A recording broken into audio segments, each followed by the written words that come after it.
ಹಿಂದೂ ಹೊಸ ವರ್ಷವನ್ನು ಯುಗಾದಿ ಎಂದು ಕರೆಯಲಾಗುತ್ತದೆ. ಈ ಬಾರಿ ಯುಗಾದಿಯನ್ನು ಮಾರ್ಚ್ 30ರಂದು ಆಚರಿಸಲಾಗುವುದು. ಈ ಹಬ್ಬಕ್ಕೆ ಸಂಬಂಧಿಸಿದ ಅನೇಕ ನಂಬಿಕೆಗಳು ಮತ್ತು ಸಂಪ್ರದಾಯಗಳಿವೆ. ಈ ಕೆಲವು ಸಂಪ್ರದಾಯಗಳ ಹಿಂದೆ ವೈಜ್ಞಾನಿಕ ಕಾರಣಗಳು ಇವೆ. ಈ ದಿನ ಕೆಲವು ವಿಶೇಷ ಕ್ರಮಗಳನ್ನು ತೆಗೆದುಕೊಂಡರೆ ಮನೆಯಲ್ಲಿ ವರ್ಷವಿಡೀ ಸಂತೋಷ, ಸಮೃದ್ಧಿ ಮತ್ತು ಸಕಲ ಐಶ್ವರ್ಯ ನೆಲೆಸುತ್ತದೆ ಎಂದು ಹೇಳಲಾಗುತ್ತದೆ. ಈ ಕ್ರಮಗಳ ಬಗ್ಗೆ ಇಲ್ಲಿ ಇನ್ನಷ್ಟು ತಿಳಿಯಿರಿ.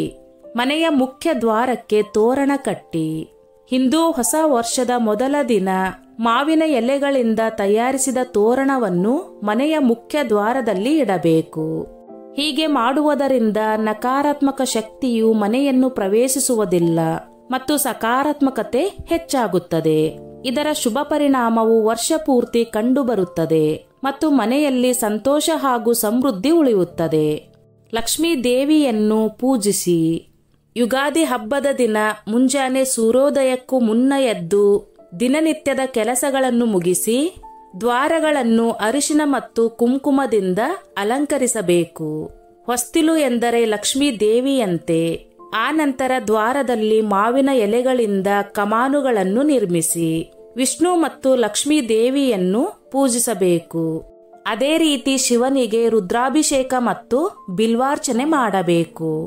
ಒಬ್ಬರು ವಿಷ್ಣುವಿನ 8 ಹೆಸರುಗಳನ್ನು, ಲಕ್ಷ್ಮೀ ದೇವಿಯ 8 ಹೆಸರುಗಳನ್ನು ಅಥವಾ ವಿಷ್ಣುವಿನ 1000 ಹೆಸರುಗಳನ್ನು ಅಥವಾ ಲಕ್ಷ್ಮೀ ದೇವಿಯ 1000 ಹೆಸರುಗಳನ್ನು ಪಠಿಸಬೇಕು. ಪಾರ್ವತಿ ದೇವಿಯನ್ನು ಪೂಜಿಸುವುದರಿಂದ ಶುಭ ಫಲಗಳು ದೊರೆಯುತ್ತವೆ ಎಂದು ದಂತಕಥೆಗಳು ಹೇಳುತ್ತವೆ. ಇದು ಚೈತ್ರ ನವರಾತ್ರಿಯ ಮೊದಲ ದಿನವೂ ಆಗಿದೆ. ಹೀಗೆ ಮಾಡುವುದರಿಂದ ದೇವಿಯ ಅನುಗ್ರಹವು ನಮ್ಮ ಮೇಲೆ ಉಳಿಯುತ್ತದೆ ಮತ್ತು ಹಣಕ್ಕೆ ಸಂಬಂಧಿಸಿದ ವಿಷಯಗಳಲ್ಲಿ ನಾವು ಸಮಸ್ಯೆಗಳನ್ನು ಎದುರಿಸಬೇಕಾಗಿಲ್ಲ.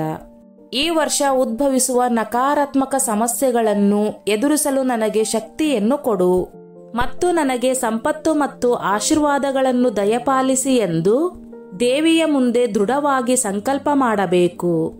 ಅದಾದ ನಂತರ ಹತ್ತಿರದ ದೇವಸ್ಥಾನಕ್ಕೆ ಹೋಗಿ ಭಗವಂತನ ದರ್ಶನ ಮಾಡಿ ಬ್ರಾಹ್ಮಣರ ಆಶೀರ್ವಾದ ಪಡೆಯಬೇಕು. ಬ್ರಾಹ್ಮಣರಿಗೆ ಹೊಸ ಬಟ್ಟೆ, ದಾನ ಮತ್ತು ದಕ್ಷಿಣೆಯನ್ನು ನೀಡಬೇಕು ಎಂಬ ಸಂಪ್ರದಾಯ ಇದೆ.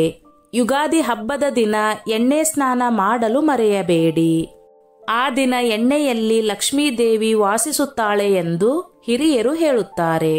ನಿಮ್ಮ ಮನೆಯನ್ನು ಮಾವಿನ ಎಲೆಗಳಿಂದ ಸುಂದರವಾಗಿ ಅಲಂಕರಿಸಿ ಮತ್ತು ದೇವರನ್ನು ಭಕ್ತಿಯಿಂದ ಪೂಜಿಸಿ. ತುಳಸಿಯನ್ನು ಪೂಜಿಸಿ. ಹಿಂದೂ ಹೊಸ ವರ್ಷದ ಮೊದಲ ದಿನ ಸಂಜೆ ತುಳಸಿ ಗಿಡವನ್ನು ಪೂಜಿಸಿ. ಹಸುವಿನ ಶುದ್ಧ ತುಪ್ಪದಿಂದ ದೀಪವನ್ನು ಬೆಳಗಿಸಿ. ಇದರ ನಂತರ ತುಳಸಿ ಮಂತ್ರವನ್ನು ಪಠಿಸುತ್ತಾ ತುಳಸಿ ಗಿಡವನ್ನು ಪ್ರದಕ್ಷಿಣೆ ಹಾಕಿ. ಹೀಗೆ ಮಾಡುವುದರಿಂದ ನಿಮಗೆ ಒಳಿತಾಗುವುದು. ಈ 5 ಸ್ಥಳಗಳಲ್ಲಿ ದೀಪಗಳನ್ನು ಇರಿಸಿ. ಯುಗಾದಿ ಹಬ್ಬದ ಸಂಜೆ ಸೂರ್ಯಾಸ್ತದ ನಂತರ ಮನೆಯ ಅಡುಗೆ ಮನೆಯಲ್ಲಿ, ಮುಖ್ಯ ದ್ವಾರದ 2 ಬದಿಗಳಲ್ಲಿ, ಪೂಜಾ ಸ್ಥಳದಲ್ಲಿ, ಹತ್ತಿರದ ದೇವಾಲಯದಲ್ಲಿ ಮತ್ತು ಬಾವಿ ಅಥವಾ ಮೆಟ್ಟಿಲುಗಳ ಮೇಲೆ ದೀಪಗಳನ್ನು ಬೆಳಗಿಸಿ. ಈ ಎಲ್ಲಾ ಸ್ಥಳಗಳು ವಿವಿಧ ದೇವರುಗಳ ವಾಸಸ್ಥಾನವೆಂದು ನಂಬಲಾಗಿದೆ. ಈ ಕ್ರಮಗಳನ್ನು ತೆಗೆದುಕೊಳ್ಳುವ ಮೂಲಕ ನೀವು ಈ ಎಲ್ಲಾ ದೇವರುಗಳ ಆಶೀರ್ವಾದವನ್ನು ಪಡೆಯುತ್ತೀರಿ ಮತ್ತು ನಿಮ್ಮ ಜೀವನದಲ್ಲಿ ಸಂತೋಷವು ನೆಲೆಸುತ್ತದೆ. ಅಗತ್ಯವಿರುವವರಿಗೆ ದಾನ ಮಾಡಿ. ಯುಗಾದಿ ಹಬ್ಬದಂದು ಅಗತ್ಯವಿರುವವರಿಗೆ ದಾನ ಮಾಡಿ. ಇದು ಹಿಂದೂ ಹೊಸ ವರ್ಷದ ಮೊದಲ ದಿನ. ಹಾಗಾಗಿ ಈ ದಿನ ಮಾಡಿದ ದಾನವು ವರ್ಷ ಪೂರ್ತಿ ಫಲ ನೀಡುತ್ತದೆ. ದಾನ ಮಾಡುವಾಗ ನೀವು ಅಗತ್ಯವಿರುವವರಿಗೆ ಆಹಾರ, ಧಾನ್ಯಗಳು, ಬಟ್ಟೆಗಳು ಮುಂತಾದ ವಸ್ತುಗಳನ್ನು ನೀಡಬಹುದು. ಈ ದಿನ ಯಾರಾದರೂ ನಿಮ್ಮ ಮನೆಗೆ ಏನಾದರೂ ಕೇಳುತ್ತಾ ಬಂದರೆ ನೀವು ಖಾಲಿ ಕೈಯಲ್ಲಿ ಅವರನ್ನು ಕಳುಹಿಸಬೇಡಿ. ಹುಣಸೆ ಹಣ್ಣು, ಬೆಲ್ಲ, ಹಸಿಮೆಣಸಿನಕಾಯಿ, ಮಾವಿನಕಾಯಿ, ಬೇವು ಮತ್ತು ಉಪ್ಪಿನೊಂದಿಗೆ ಹುರಿದು ತಯಾರಿಸಿದ ಯುಗಾದಿ ಚಟ್ನಿಯನ್ನು ತಿನ್ನಬೇಕು. ಬೇಸಿಗೆ ಬಂದಿರುವುದರಿಂದ ಇಂದು ನೀವು ಒಂದು ಪಾತ್ರೆಯಲ್ಲಿ ನೀರನ್ನು ತುಂಬಿಸಿ ಅರ್ಚಕರಿಗೆ ದಾನವಾಗಿ ನೀಡಬೇಕು. ಈ ದಿನ ಏನು ಮಾಡಬಾರದು. ಸೂರ್ಯೋದಯದ ನಂತರ ನೀವು ಯಾವುದೇ ಕಾರಣಕ್ಕೂ ಸಹ ಮಲಗಬಾರದು. ಮಾಂಸವನ್ನು ತಿನ್ನಬೇಡಿ. ಮದ್ಯಪಾನ ಮಾಡಬೇಡಿ. ಧೂಮಪಾನ ಮಾಡಬೇಡಿ. ದಕ್ಷಿಣಕ್ಕೆ ಮುಖ ಮಾಡಿ ಕುಳಿತಾಗ ಪಂಚಾಂಗವನ್ನು ಆಲಿಸಬೇಡಿ ಅಥವಾ ಓದಬೇಡಿ. ಯುಗಾದಿ ಹಬ್ಬದ ದಿನ ಯಾರೊಂದಿಗೂ ಜಗಳವಾಡಬೇಡಿ.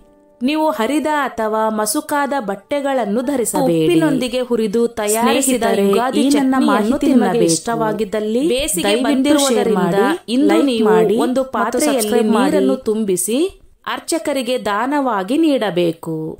ಈ ದಿನ ಏನು ಮಾಡಬಾರದು.